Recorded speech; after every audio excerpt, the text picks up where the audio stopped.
Assalamualaikum pecinta film, kembali lagi bersama kami di Waris Movie. Kehidupan bagaikan sebuah drama, hanya Tuhanlah yang tahu bagaimana alur ceritanya. Seperti film kali ini, mengisahkan perjuangan seorang pria sekaligus ayah yang hebat untuk keluarganya. Sebuah kisah nyata dari Chris Garner, CEO perusahaan firma pialang saham, bernama Garner Rich and Company. Langsung saja tanpa berlama-lama, mari kita ulas alur ceritanya yang berjudul The Pursuit of Happiness.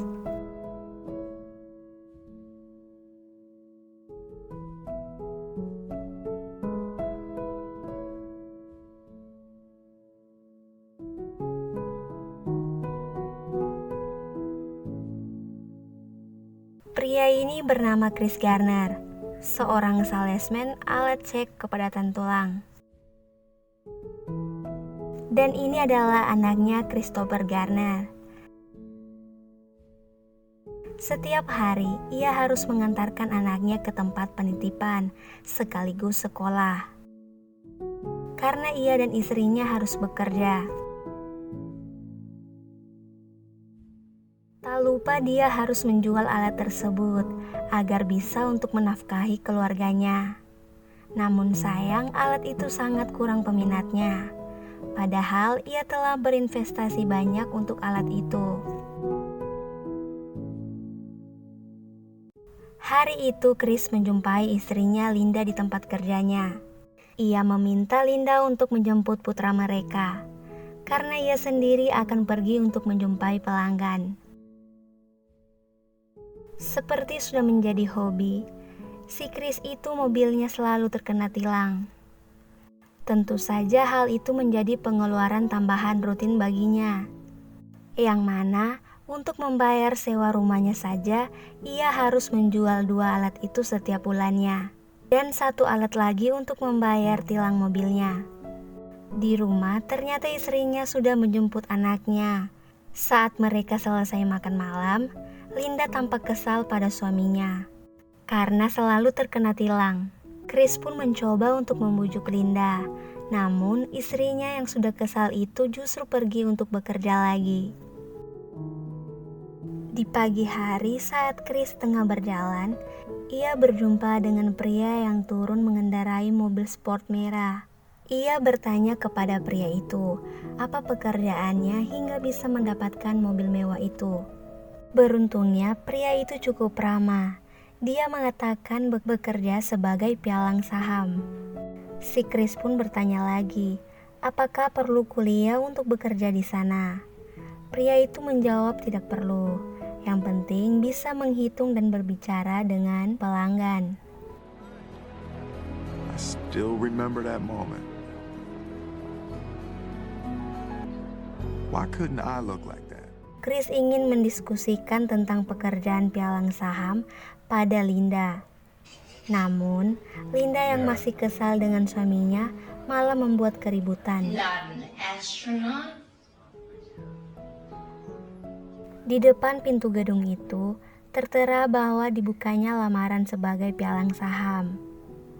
Chris yang ingin mengubah hidupnya itu berniat mendaftar. Lantas ia ingin menitipkan alatnya pada pengamen wanita yang berdiri di depan gedung itu.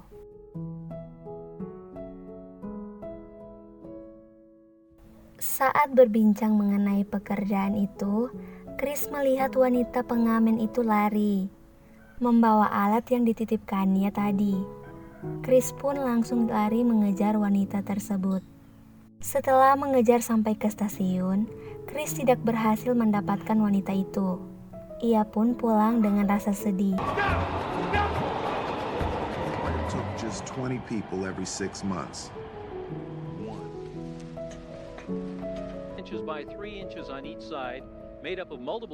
Malam telah berlalu, aktivitas pun harus berjalan.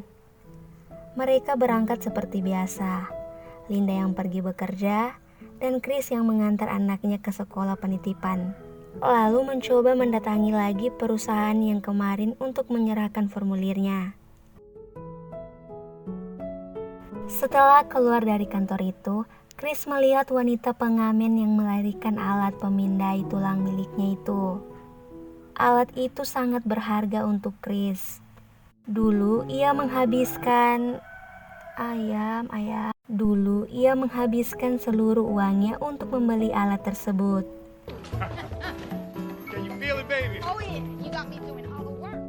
Kemudian saat tiba di rumah, istrinya yang berharap tidak melihat alat itu justru harus melihatnya lagi. Dan itu membuat Linda kesal. Keesokan harinya, Chris bertemu dengan Tuan J yang sedang menunggu taksi di pinggir jalan. Di sana, Chris ingin membahas mengenai program magangnya. Namun, Tuan J mengatakan tidak bisa karena ia telah memesan taksi. Chris yang tidak kehilangan akal meminta kepada Tuan J untuk ikut bersama, dengan alasan bahwa mereka akan searah. Di dalam taksi, Chris berusaha untuk mengobrol dengan Tuan J. Namun, Tuan J disibukkan dengan permainan Rubik. Chris yang kesal mengatakan bahwa dia bisa menyelesaikan permainan tersebut. Tuan J yang mendengar itu tampak meremehkan Chris. Dengan tekadnya, Chris berusaha menyelesaikan Rubik tersebut. Hingga saat mereka hampir tiba di rumah Tuan J, Rubik tersebut berhasil tersusun. Hal itu jelas membuat Tuan J terkagum. 1710. This is me. Setelah Tuan J turun, sopir taksi itu menanyakan kemana Chris akan pergi. Di sana, Chris hanya mengatakan untuk berputar balik, dan tarif pun terhitung saat taksi mulai berjalan.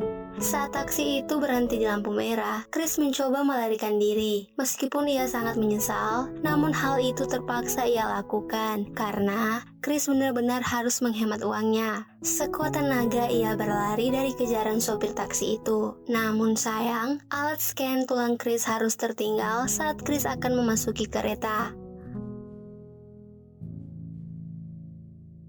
Di malam yang hujan deras itu, Chris menelpon Linda. Chris menanyakan bagaimana keadaan Linda dan putranya. Namun tiba-tiba saja Linda mengatakan pergi meninggalkan Chris. Mendengar hal itu, membuat Chris sangat kacau. Dengan segera, Chris berlari mencari Linda. And I remember thinking, how did he know to put the pursuit part in there? Di rumahnya, Chris tidak menemukan Linda dan putranya. Segala ruangan Chris telusuri, namun mereka tidak berada di rumah itu. Suara telepon pun berdering. Dengan sigap Chris mengangkatnya. Ia berharap itu adalah Linda. Namun ternyata telepon itu dari Tuan J yang mengatakan bahwa Chris akan mengikuti tes wawancara magang. Tuan J menyuruh Chris untuk mencatat nomor pelaksana wawancara magang. Chris yang tidak memiliki alat tulis berusaha untuk menghafal nomor itu. Karena khawatir nomor itu terlupa, Chris pun pergi ke minimarket untuk meminjam alat tulis agar nomor tersebut tidak hilang. Catch a nugget game last night? No. You didn't see that? 118, 111. Excuse me, did Linda and Christopher come in here? No. Owe me $14. I'm gonna get that to you. I need my money.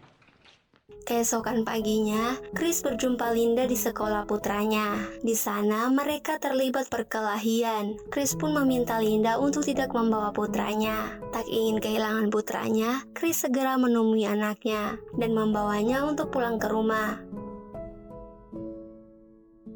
Di saat mereka ingin menyantap makanan, sang pemilik rumah pun tiba. Ia hendak meminta uang sewa rumahnya. Saat itu Chris benar-benar tidak memiliki uang untuk membayar sewa rumah. Namun Chris mengatakan bahwa ia akan mengecat rumah kakek tersebut agar diberikan kesempatan untuk tinggal lebih lama lagi. Untung tak dapat diraih dan malang tak dapat dihindar. Saat Chris tengah sibuk mengecat rumah itu, ia harus berurusan dengan polisi karena uang tunggak tilangnya yang sudah menumpuk. Alhasil, untuk malam itu ia harus menginap di sel.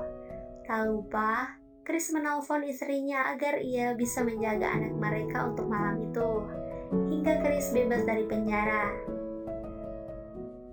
Pagi itu, Chris berlari sekencangnya dari penjara, menuju tempat wawancara magangnya.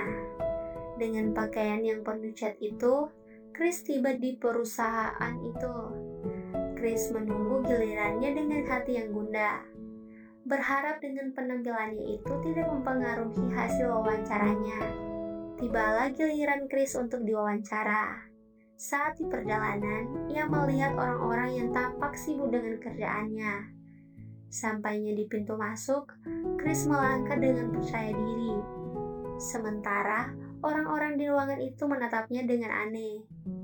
Dan tanpa ragu, Chris menjelaskan alasan ia bisa berpenampilan seperti itu. Untungnya Tuan J menolong Chris dengan mengatakan semangat Chris yang kuat saat dia melamar peserta magang tersebut dan selalu menggunakan pakaian yang rapi. Akhirnya suasana tegang itu pun berlalu.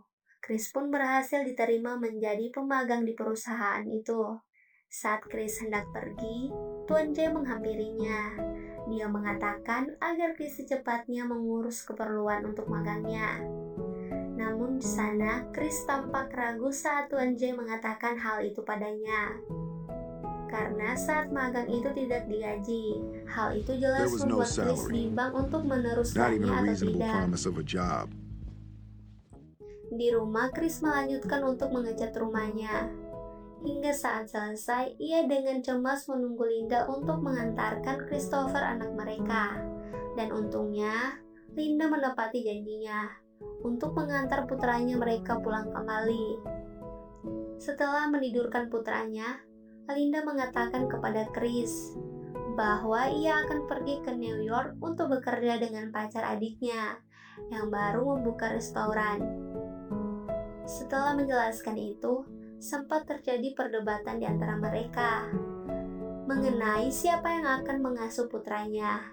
Hingga akhirnya Chris lah yang mendapatkan kesempatan untuk mengasuh anak mereka. Usai perdebatan itu, Linda pun pamit dan pergi untuk meninggalkan Chris dan putranya. Chris yang sudah menerima keputusan Linda segera mengirim pesan pada Tuan J bahwa ia akan mengambil kesempatan magang tersebut. Pagi hari mereka harus pindah dari rumah itu, dikarenakan Chris sudah tidak mampu membayar sewa rumah. Akhirnya Chris mencari rumah sewa yang lebih murah lagi. Mereka pun diantar oleh teman Chris, karena mobilnya Chris telah dijual. Setelah sarapan, Chris mengajak putranya untuk bermain basket bersama. Di tengah permainan, Chris tanpa sadar membuat putranya sedih. Namun akhirnya Chris tersadar dan menyesal. Ia mengatakan bahwa putranya harus mengejar mimpinya dan jangan biarkan orang lain menjatuhkannya. Walaupun orang itu adalah Chris, ayahnya sendiri. Setelah mereka bermain, Chris bersama putranya pergi ke rumah sakit untuk menjual alat scan tulangnya itu. Mereka pun mampir di swalayan untuk membeli keperluan rumah dan belanja anaknya. Hari itu merupakan hari pertama Chris menjadi peserta magang. Dari banyaknya peserta magang, Chris harus bersaing dengan mereka agar bisa menjadi karyawan tetap di perusahaan itu. Kerja keras itu ia lakukan tanpa mengenal lelah demi keluarganya. Waktu istirahat pun tiba. Chris yang hendak mencari makan siang tak sengaja bertemu dengan Tuan From, salah satu pewawancara Chris. Di tengah obrolan mereka, Chris melihat orang yang membawa alat scan tulangnya, yang waktu itu tertinggal di stasiun kereta. Chris pun permisi dengan Tuan From, dan dengan cepat ia berlari mengejar orang tersebut. Hari yang buruk bagi Chris. Saat mengejar, ia justru tertabrak mobil.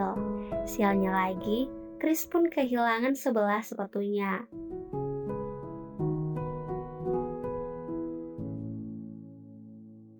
Saat kembali ke kantor, orang-orang melihatnya dengan aneh. Hingga ketika ia menjemput anaknya, Chris masih menggunakan sebelah sepatu. Hari-hari yang berat dilalui Chris. Atasan kantornya selalu memerintahnya dengan seenak hati. Namun Chris tetap bekerja dengan giat demi putra kesayangannya. Ia percaya badai pasti berlalu. Sistem di situ mengharuskan mereka untuk bersaing. Dengan cara siapa yang paling banyak menghasilkan uang dalam 6 bulan, maka dialah yang berhasil menjadi karyawan tetap. Saat Chris ingin menjumpai klien pertamanya, atasannya yang bernama Frakes itu justru menghambatnya. Ia menyuruh Chris untuk memarkirkan mobilnya. Sementara Chris harus segera menjumpai klien pertamanya itu. Atau tidak ia akan kehilangan klien pertamanya. Dan benar saja, kliennya itu telah pergi. Chris pun harus menelan kekecewaan atas ulah atasannya itu. Dan sialnya lagi, ia harus terkena tilang kembali. Keesokan harinya, Chris pergi ke tempat kliennya itu untuk meminta maaf karena telah terlambat datang. Alhamdulillah, pria itu cukup ramah. Ia justru mengajak Chris dan anaknya untuk menonton pertandingan football bersama. Christopher, sit back. Sit back. Thomas Jefferson mentions happiness a couple times in the Declaration of Independence. Di sana, Chris dan anaknya disambut dengan baik. Bahkan, ia mendapatkan banyak kenalan dari teman-teman kliennya itu. Dan akhirnya, mereka pun pulang ke rumah dengan hati yang gembira. We had sold all our scanners. Setelah 4 bulan, Chris berhasil menjual semua alat pemindai tulangnya itu.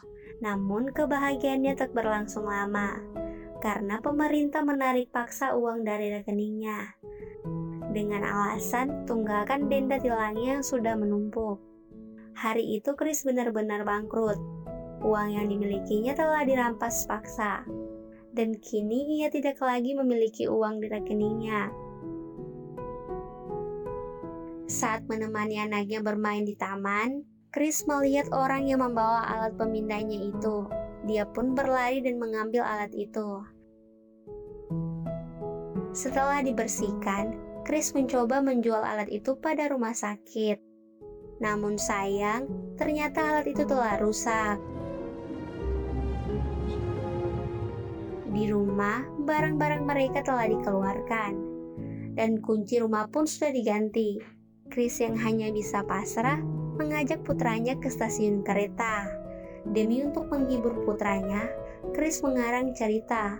Seolah mereka sedang berada di alam liar dan mereka pun harus mencari gua untuk tidur di malam itu. Hingga akhirnya mereka harus tidur di tengah toilet.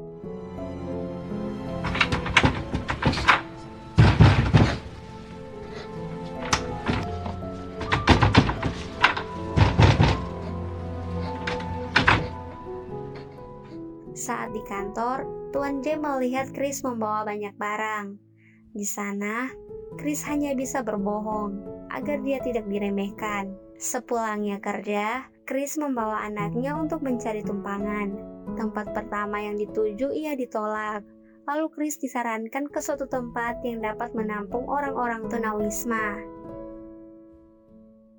Saat tengah mengantri, Chris diserobot oleh orang serakah.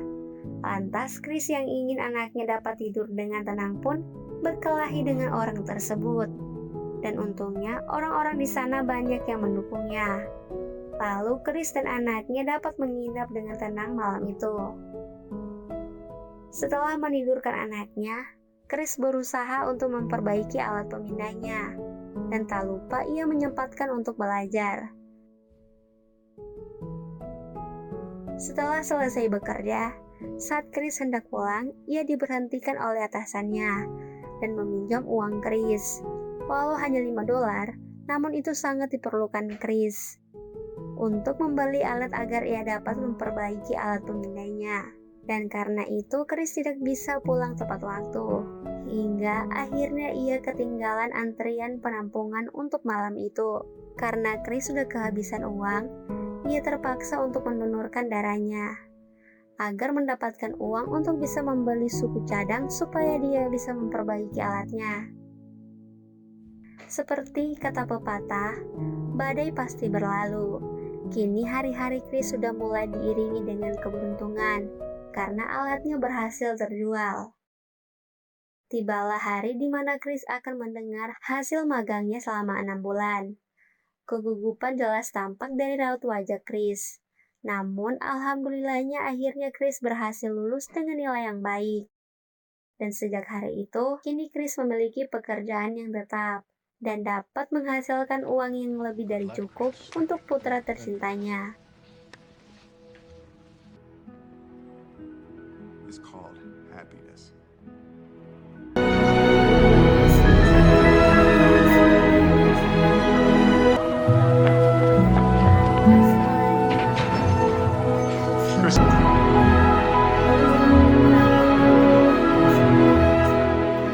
Canda dan tawa. Terima kasih buat yang sudah menyempatkan menonton tayangan ini. Dan selamat istirahat buat kita semua. Jangan lupa untuk like, share, and subscribe channel YouTube kami. Dan sampai jumpa.